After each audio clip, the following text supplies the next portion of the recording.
കബൂതർ ഖാനയുടെ കഥ ഒരു പ്രാദേശിക പാരമ്പര്യവും ആഗോള കഥയുമാണ്. സഹവർത്തിത്വത്തിൻ്റെയും വിശ്വാസത്തിൻ്റെയും വിട്ടുവീഴ്ചയുടെയും കഥ. ഇന്ത്യയിലെ കബൂതർ ഖാനകളുടെ ചരിത്രത്തിന് നൂറ്റാണ്ടുകളുടെ പഴക്കമുണ്ട്. മനുഷ്യൻ്റെയും പ്രാവുകളുടെയും ഇടപെടൽ സാംസ്കാരിക, മത, പ്രായോഗിക തലങ്ങളുമായി ബന്ധപ്പെട്ടിരിക്കുന്നു. പുരാതന വേരുകളും രാജകീയ ചരിത്രവും ഇതിനു പിന്നിലുണ്ട്.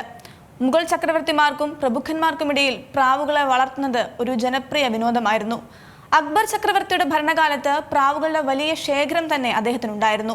അതിൽ വിപുലമായ കൂടുകളും സങ്കീർണമായ ആകാശതന്ത്രങ്ങൾ നിർവഹിക്കാൻ പരിശീലനം ലഭിച്ച പക്ഷികളുമുണ്ട്. ആശയവിനിമയത്തിനും സന്ദേശവാഹകരായും പ്രാവുകളെ ഉപയോഗിച്ചിരുന്നതായി ചരിത്രം പറയുന്നു. ഈ രാജകീയ സംരക്ഷണം കബൂതർ ഖാനകളുടെ വികസനത്തിന് നിസ്സംശയമായും സംഭാവന നൽകിയിട്ടുണ്ട്.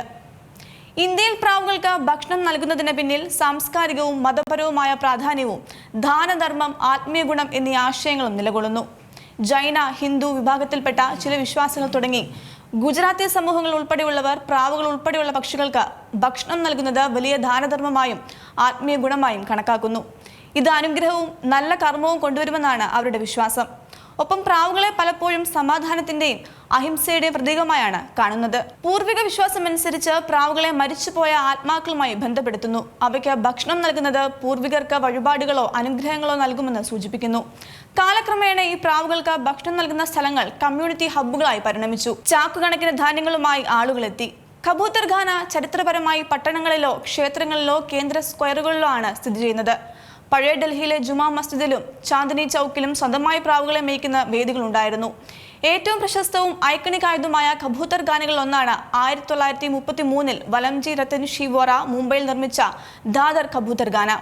വിവിധ മതസ്ഥലങ്ങൾക്ക് സമീപമാണ് ഇത് സ്ഥിതി ചെയ്യുന്നത്. വിശുദ്ധ സ്ഥലം എന്ന പദവിയും ദാദർ കബൂതർ ഖാനയ്ക്കുണ്ട്. 200 വർഷം പഴക്കമുള്ള ഹൈദരാബാദിലെ ചരിത്ര ഉദാഹരണമാണ് പുരാതന കബൂതർ ഖാന. പ്രാവുകളെ വളരെയധികം ഇഷ്ടപ്പെട്ടിരുന്ന മരിച്ചുപോയ ഭാര്യയുടെ സ്മരണയ്ക്കായി ശ്യാംജി ഗംജി സവാരിയ 1946 റായ്ഗഡ് കബൂതർ ഖാന റായ്ഗഡിൽ നിർമ്മിച്ചു.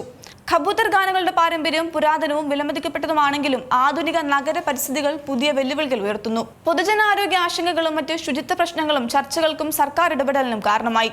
മാനുഷിക ആഘാതങ്ങൾ കൂടാതെ പാരിസ്ഥിതിക ആഘാതവും ഉണ്ടാകുന്നു.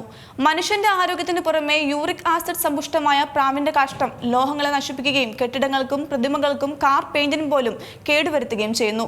നഗരപ്രദേശങ്ങളിൽ പ്രാവുകളുടെ എണ്ണം അനിയന്ത്രിതമായി വർദ്ധിക്കുന്നത് മറ്റു പക്ഷി ഇനങ്ങളുടെ സന്തുലിതാവസ്ഥയെ ബാധിക്കും.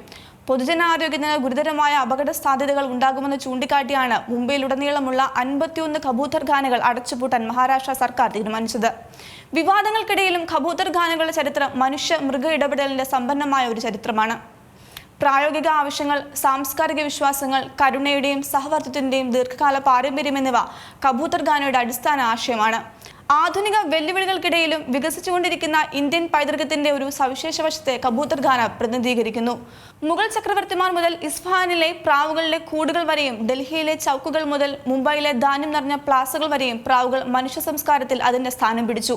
പ്രാവുകൾ ആകാശത്ത് വലം വെക്കുന്നിടത്തോളം നഗരത്തിനും പ്രകൃതിക്കും ഇടയിലുള്ള ഒരു പഴയ ബന്ധത്തിന്റെ ദീർഘസ്പർശിയായ പ്രതീകമായി കബൂതർ ഖാന എന്നും ചരിത്രത്തിൽ നിലനിൽക്കും. ഏറ്റവും പുതിയ വാർത്തകളും വിശേഷങ്ങളും വിരൽ തുമ്പിലറിയാൻ സീ മലയാളം ന്യൂസ് എല്ലാ ഡിജിറ്റൽ പ്ലാറ്റ്ഫോമുകളിലും ലഭ്യം.